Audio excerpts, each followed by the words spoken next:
So yeah, I shouldn't. But this is Project Goat. Project Goat.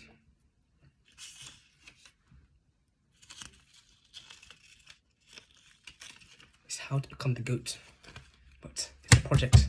So goal I saw, but it's coming. Anyways, guys, welcome back to another episode of Bible with the Daily Dabber. Last time about chapter C, we looked at chapter 16 of Joshua. Land allotted to Ephraim and Manasseh. But today, my friends, we'll be looking at chapter 17 of Joshua. This was the land allotted to the tribe of Manasseh as Joseph's firstborn. That is, for Machir, Manasseh's firstborn. Machir was the ancestor of the Gileadites, who had received Gilead and Bashan because the Machirites were great soldiers. So this land was allotted to the rest of the people of Manasseh, the clans of Abiezer, Helek, Ezrael, Shechem, Hepher, and Shemida. These are the other male descendants of Manasseh, son of Joseph, by their clans. Now Zelophehad, son of Hepher, the son of Gilead, the son of Machir, the son of Manasseh, had no sons but only daughters, whose names are Mahlah, Noah, Hoglah, Milcah, and Tirzah.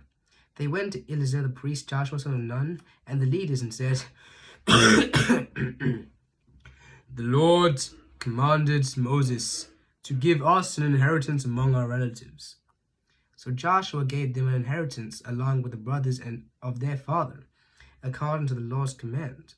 Manasseh's share consisted of 10 tracts of land beside Gilead and Bashan east of the Jordan, because the daughters of the tribe of Manasseh received an inheritance among their sons. The land of Gilead belonged to the rest of the descendants of Manasseh. The territory of Manasseh extended from Asher to Milcah, east of Shechem. The boundary ran southward from there to include the people living in En-Tappuah. Manasseh had the land of Tappuah, but Tappuah itself and the boundary of Manasseh belonged to the Ephraimites. Then the boundary continued south to the Kanah ravine. There were towns belonging to the Ephraim lying, what the heck am my accent, among the towns of Manasseh, but the boundary of Manasseh was on the north side of the ravine and ended up in the Mediterranean Sea. On the south, the land belongs to Ephraim. On the north to Manasseh, the territory of Manasseh reached the Mediterranean Sea and bordered Asher on the north and Issachar on the east. Within Issachar and Asher, Manasseh also had Beth Shan, Elblem, and the people of Dior, Endor, and Talash, and Megiddo, together with their surrounding settlements, the third list left off. Yet the Manassites were not able to occupy these towns, for the Canaanites were determined to live in that region. However, when the Israelites grew stronger, they subjected the Canaanites to forced labor, but did not drive them out completely.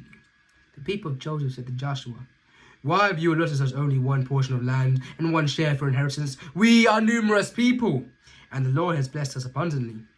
If you are so numerous, Joshua answered, and if the hill country of Ephraim is too small for you, go up into the forest and clear land for yourselves, there in the land of the Perizzites and Rephites.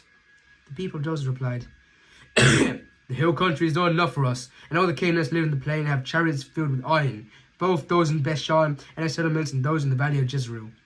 But Joshua said to the tribes of Joseph, to Ephraim and Manasseh, You are numerous and very powerful. You will have not only one portion of land allotted to you, but the forested hill country as well. Clear it, and its farthest limits will be yours. Though the Canaanites have chariots fitted with iron, and though they are strong, you can drive them out. Thank you all for listening. It's been a pleasure. I am the Daily Double. And this is